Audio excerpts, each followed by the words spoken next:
Mas hoje é um dia especial, senador. Hoje é o day after, o dia depois, já que falamos tanto em fake news, uma expressão inglesa, e o day after também, como o dia D, que foi domingo, e o day after é hoje. E hoje é o dia de dizer, nesta hora, vitoriosos e derrotados precisam baixar a guarda, guardar muito bem as suas bandeiras, porque daqui 4 anos tem uma nova eleição.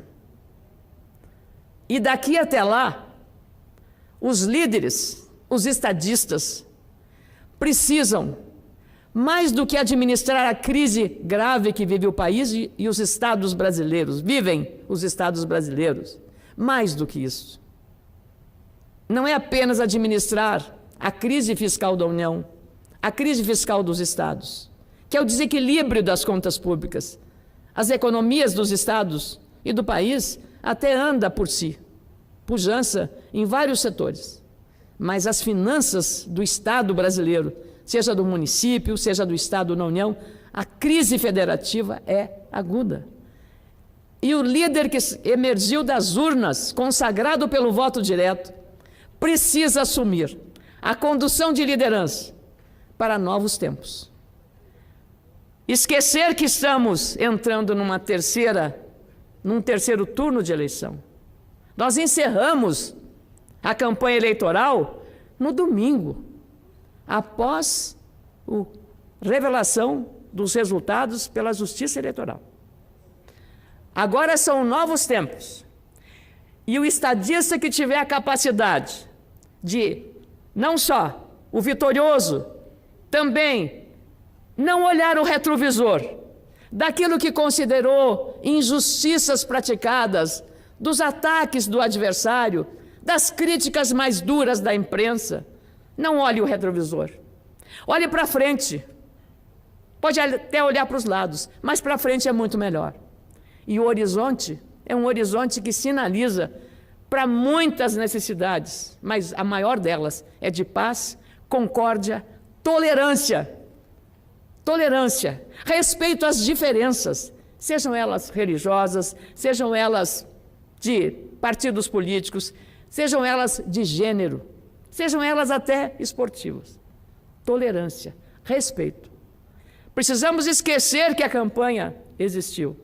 E se nós ficarmos ainda olhando o retrovisor, não avançamos um passo na direção da construção de um país que queremos melhor. Se Fernando Haddad, omitiu ontem, e eu o ouvi com muita atenção, o reconhecimento, a vitória de Bolsonaro, e deixou um vazio enorme e uma oportunidade perdida de ali demonstrar grandeza. De ter dito, cumprimento o adversário, mesmo que na campanha muitas coisas inadequadas tivessem sido ditas, mas elas foram ditas de parte a parte. E com grandeza poderia ter dito e reconhecido a vitória do adversário. 10 milhões de votos de diferença não é uma diferença apertada. Apertada poderia ter sido de Aécio em 2014 com Dilma Rousseff, que foi 3 milhões de votos. 10 milhões de votos. É preciso respeitar não apenas quem saiu vitorioso, mas mais do que isso, respeitar os milhões de votos, os 57 milhões de votos dos eleitores. O eleitor é o senhor da sua vontade. E esta palavra de respeito ao eleitor, que foi votar livremente, de norte a sul, de leste a oeste do Brasil, a este eleitor, é que a palavra do derrotado deveria ser dirigida tanto quanto do vitorioso. Este vazio deixado ontem na mensagem de Fernando Haddad foi preenchida com 3 linhas no dia de hoje, no seu Twitter, na sua rede social. Ele escreveu: Presidente Jair Bolsonaro, desejo-lhe sucesso Nosso país merece o melhor. Escrevo essa mensagem hoje, de coração leve, com sinceridade, para que ela estimule o melhor de todos nós. Boa sorte. Parabéns, Haddad. Mas na política, não basta apenas um gesto certo. O gesto também, na política, tem um símbolo, a hora certa. Mas você preencheu o vazio de ontem, na omissão a reconhecer o vitorioso, mas a também não lembrar que 57 milhões de brasileiros e brasileiras votaram nele. Mas essa mensagem, ao meu juízo modesto, preencheu aquele vazio e eu espero e confio na sua sinceridade. Claro, quem está na oposição perdeu a eleição, é minoria. E assim como o vitorioso, que fez 57 milhões de votos, Vossa Excelência, Fernando Haddad, 47 milhões de votos, precisam ter um diálogo respeitoso em nome do Brasil, não em nome dos seus respectivos partidos.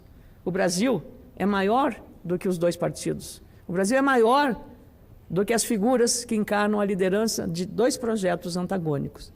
E é exatamente na sua sinceridade que eu acredito, Fernando Haddad, na mensagem do seu Twitter no dia de hoje. A oposição não pode botar fogo no circo. Não pode, aproveitando de uma situação dessa de radicalização, esse clima, imaginar que os 47 milhões de votos são todos da esquerda, são todos do PT ou são todos de partidos de esquerda. Não. Há muito voto aqui que é de gente que não tem partido e não gosta de partido político. Há muito voto aqui de dúvida, que apostaram acreditando na mensagem do candidato. Não pode o PT pensar que 47 milhões são votos do partido. Esses votos precisam ser respeitados e avaliados aqui neste número. E é exatamente essa a responsabilidade da oposição. A arrogância é um dos maiores adversários da política. A arrogância não é o melhor conselheiro, não é a melhor conselheira. A arrogância, se persistir na conduta da oposição, poderá levar a uma situação como vivemos hoje, daqui a 4 anos. Então é muito importante que esta eleição tenha deixado, senador Regufe, lições verdadeiramente eficazes à compreensão. Por que chegamos nessa radicalização? Por todos os erros cometidos pelo PT. Não teríamos chegado a esse desfecho se tivesse sido outra a mensagem, outra ao governo. O resultado poderia ser diferente. Muito mais uma negativa do que foi a pregação do Partido dos Trabalhadores do que propriamente a escolha, em alguns casos, a escolha das propostas ou da candidatura Bolsonaro, que foi o antagonista mais direto ao petismo. Então, não podemos agora, de novo, olhar o retrovisor. É preciso olhar para frente porque os desafios são maiores. E o presidente Bolsonaro precisará ter a habilidade de fazer um entendimento com o Congresso Nacional de maneira também respeitosa, altiva. O relacionamento com o Poder Judiciário, absolutamente dentro da chamada liturgia do poder. Mas mais que isso, sinceridade, lealdade e confiança. Nas mãos dele está o comando da nação.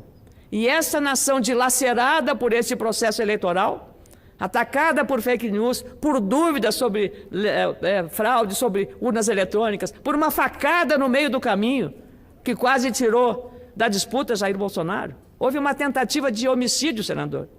Não foi uma facada qualquer. Então é preciso compreender isso. E é preciso também que a sociedade brasileira respeite o sentimento da população. Eu posso não concordar com tudo que o eleitor deseja, mas eu tenho o dever de respeitar a vontade da maioria. Esta é a única atitude que precisamos ter neste momento, de tantos desafios, de tantas carências, com 13 milhões de pessoas desempregadas, com o Estado falido do ponto de vista de oferecer para o cidadão serviço de qualidade. E, mais do que isso, a nação, o país, precisa e quer e espera dos seus líderes esta capacidade de olhar para frente, de comandar o país para que ele se reencontre. E a oposição, se quiser sucesso, não adianta a revanche. A revanche vai apenas, a vindita, vai apenas agravar os problemas já graves que nós estamos vivendo. Não é o confronto que vai resolver os nossos problemas. Não é apagando o incêndio com gasolina. Não é botando fogo no circo. Ao contrário, quanto mais responsável for a atitude da oposição no Brasil, melhor será para a democracia. Ela deve, sim, fiscalizar rigorosamente o novo governo, nos limites da sua responsabilidade, mas jamais fazer provocações como a que alguns estão insinuando fazer a partir de terça-feira. O Brasil não merece isso.